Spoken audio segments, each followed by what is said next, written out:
HSC ও সমমানের পরীক্ষায় ফল বিপর্যয়ের পর ময়মনসিংহে ক্লাসে শিক্ষার্থী উপস্থিতি নিশ্চিত করতে হার্ড লাইনে যাচ্ছেন শিক্ষকরা।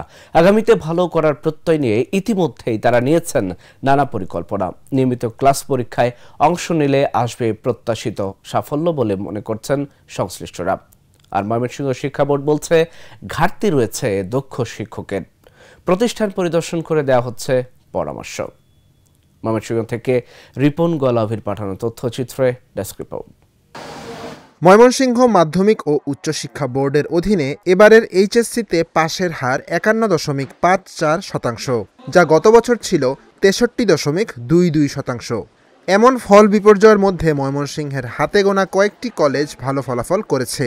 এসব কলেজের শিক্ষক শিক্ষার্থীরা বলছেন, বাইরে কোচিং না করে নিয়মিত ক্লাস পরীক্ষায় অংশগ্রহণ করলে ভালো ফলাফল পাওয়া সম্ভব। সেই সাথে সচেতন হতে হবে অভিভাবকদের।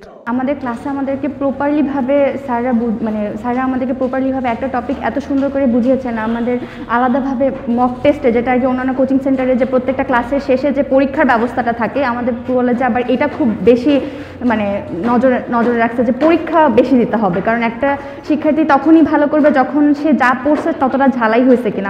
আমাদের স্যাররা যেভাবে আমাদের সহযোগিতা করেছেন, বিভিন্ন সময়ে বিভিন্ন সিদ্ধান্ত নিতে উদ্বুদ্ধ করেছেন, সেটা আসলেই অনেক প্রশংসনীয়। বিশেষ করে অধ্যক্ষ স্যার এবং বিএম আবদুল্লাহ রনি স্যার, ওনারা যেভাবে আমাদেরকে অনুপ্রাণিত করেছেন, সেটার জন্য আমরা সত্যিই তাদের প্রতি ঋণী। কিন্তু ক্লাসে আমাদের যেভাবে স্যার ম্যাডামরা কন্টিনিউয়াস আপনার তত্ত্বাবধান করেছেন, কাউন্সেলিং করেছেন, সেটার পরে আসলে আর এটা প্রয়োজন পড়েনি। ইন্টারমিডিয়েটের 16 মাসে যখন তারা আসে, তা ম্যাক্সিমাম ক্ষেত্রে আমরা দোষ দিতে পারি না, তাদের বেসিকটা খুবই দুর্বল থাকে এবং তারা আসলে ইংলিশটা শুধু মার্কস পাওয়ার জন্য পড়ে। কিন্তু এখানে যে প্রশ্নগুলো হয় সেগুলো ট্যাকল করতে হলে তাকে ভাষাগতভাবে আগে থেকে দক্ষ হওয়ার একটা বিষয় কিন্তু জরুরি। একজন শিক্ষার্থী কলেজে না আসলে আমরা মোবাইলে SMS এর মাধ্যমে তাৎক্ষণিক তাকে জানিয়ে দিই যে আপনার সন্তানটি আজকে কলেজে আসেনি। আর আমাদের এখানে যদি 4 দিন বা 3 দিন যৌক্তিক কারণ ছাড়া কেউ অনুপস্থিত থাকে, আমরা অভিভাবককে কল করি, আপনারা আমাদের ক্লাস চলতেছে, আপনারা সরজমিনে গিয়ে দেখতে পারেন যে আমার উপস্থিতি সন্তোষজনক, এবং উপস্থিতি না হলে আমরা গভর্নমেন্টের রুলস অনুযায়ী তাদেরকে কোনো পরীক্ষায় অংশগ্রহণ করতে দিই না। আগামীতে এমন ফল বিপর্যয় না হয় তার জন্য পরিকল্পনা নিচ্ছে কলেজগুলো। ভালো কলেজগুলোকে অনুকরণ, ক্লাসে শতভাগ শিক্ষার্থী উপস্থিতি নিশ্চিতকরণ, অভিভাবক সমাবেশ সহ কঠোর হওয়ার কথা জানিয়েছেন কলেজগুলোর শিক্ষক শিক্ষার্থীরা। আমাদের যে বড় সিনিয়র ভাইরা ছিল, হয়তো কোনো কারণে তারা পড়া টেবিলে ফিরে যেতে পারেনি, বিভিন্ন আন্দোলনের মধ্যে দিয়ে গেছে ওই বছরটা। তো সেই হিসাবে আমরা চেষ্টা করবো অবশ্যই যাতে কমার্স কলেজের নামটা বৃদ্ধি করতে পারি, এবং আমরা চেষ্টা করবো এই ব্যাচ থেকে সর্বোচ্চ একটা রেজাল্ট দেওয়ার জন্য। আমাদের কলেজে শুরু থেকেই ইংরেজি আইসিটির উপর জোর ছিল। এখন আমরা যেহেতু রেজাল্টের এই অবস্থা, সেজন্য আরো জোর বাড়িয়েছি। অবশ্যই আমাদের কলেজে অনেক ভালো করবে, সারা বাংলাদেশের রেজাল্ট ভালো হবে ইনশাআল্লাহ। আসলে এখনকার সময়ে বাচ্চাদেরকে পড়ার টেবিলে ফিরিয়ে আনাটাই হচ্ছে আমাদের সবচেয়ে বড় চ্যালেঞ্জ। আর এখন যে অবস্থা, বাচ্চারা কলেজে নিয়মিত উপস্থিত থাকা, বা কলেজে যদি নিয়মিত উপস্থিত থাকে তারা বাসায় ঠিকমতো পড়ার টেবিলে বসছে কিনা, সেই ব্যাপারটা যদি আমরা নিশ্চিত করতে পারি, তাহলে তাতে আমাদের রেজাল্ট আসলে আসবে।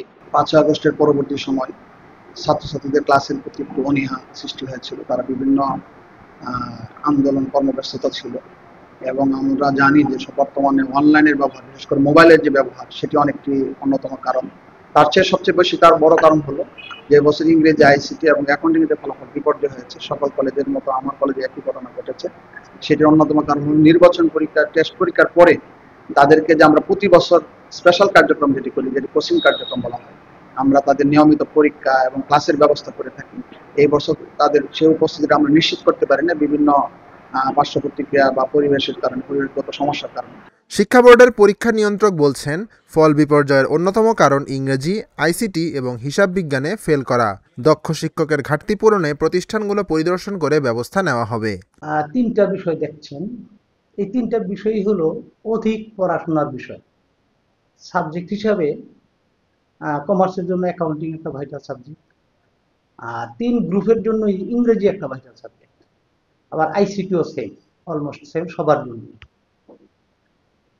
আইসিটির ক্ষেত্রে টিচারদের ঘাটতি আছে প্রচুর।